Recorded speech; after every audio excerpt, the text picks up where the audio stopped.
What does rescheduling marijuana mean for the cannabis industry?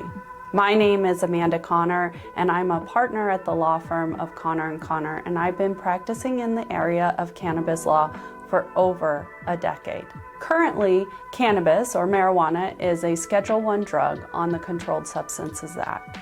And that means that it is illegal to possess it, to use it, to consume it, to sell it, to grow it. It is found to have no medical benefits and is basically federally illegal. But a majority of the states have passed their own laws and either have legalized it for medical or adult use purposes.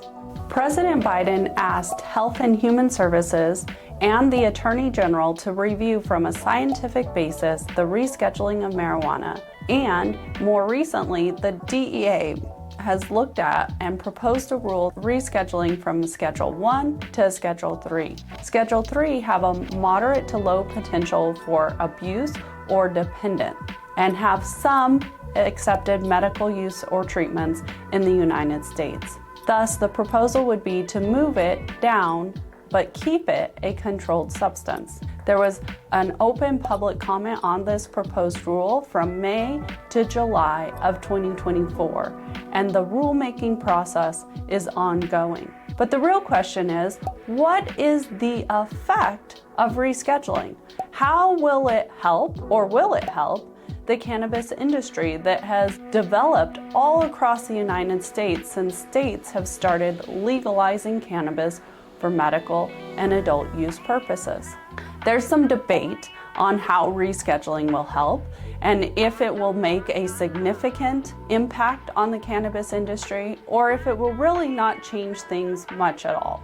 But I think one of the biggest effects will be the implication on taxes. Currently, because it's a Schedule I drug, the cannabis businesses under IRS 280 cannot take normal business deductions. And this basically equates to them paying higher taxes than other businesses in non-cannabis industry because they can't take deductions. So they're paying a higher rate of tax. It is believed and argued and thought that if it's rescheduled to Schedule III, cannabis businesses will no longer be subjected to IRS 280E and will be able to take normal business deductions. Thus, they will pay less in taxes and increase their net profits. Another believed benefit is banking access. Currently, many banks hesitate to get involved with cannabis businesses because it's a Schedule I drug, and banks are prohibited from knowingly banking criminal money from criminal activities. The idea is if it's rescheduled to Schedule III, more banking institutions will be willing to bank cannabis businesses, and maybe even credit cards and money processing will also be more willing to work with cannabis businesses. That's not to say that there's not banks or processing that works with cannabis businesses right now in the United States, but there's often a lot of hurdles for the businesses to go through and higher fees to use those services than, say, other businesses. Thus, rescheduling again would make that easier and potentially increase the profits of the cannabis business.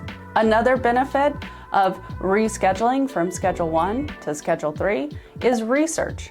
Biden historically signed a bill, the first cannabis bill, that allowed research, but by rescheduling from Schedule I to Schedule III, more research related to cannabis, its medical benefits, medical properties, can and will be conducted in the United States. In addition to research and the tax and banking access, another believed to be benefit would be the criminal justice system.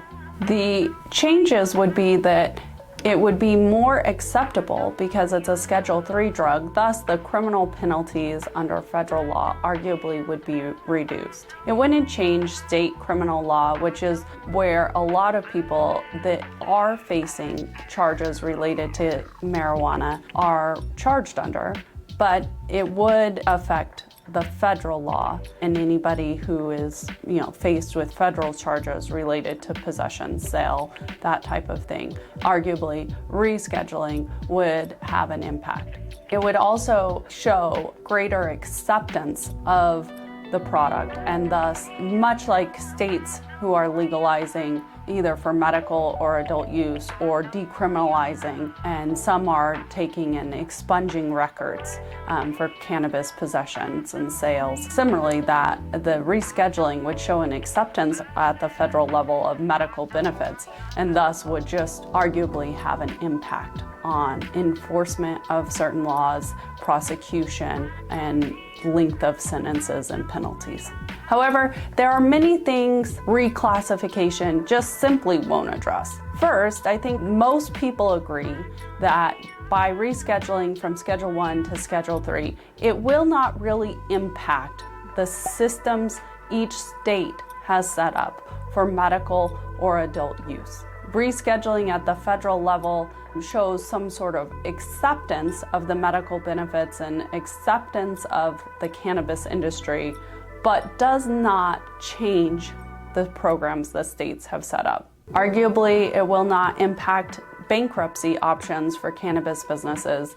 It would still be operating outside of federal law and only under state law, and thus they would have limited access to bankruptcy. However, we'll have to see that play out if cannabis is rescheduled. Similarly to bankruptcy, people argue that it won't address trademark. Cannabis businesses have some limitations with what they can trademark at a federal level because of the Schedule 1 status. Many argue that even if it's rescheduled to Schedule 3, those limitations would not go away. There are a lot of people and a lot of theories on what rescheduling means, but I think most agree that rescheduling is a step in the right direction, but it's not the end goal. And it won't solve all of the problems for the cannabis industry or the cannabis consumer. But it will give some benefits and yet leave other things to be addressed.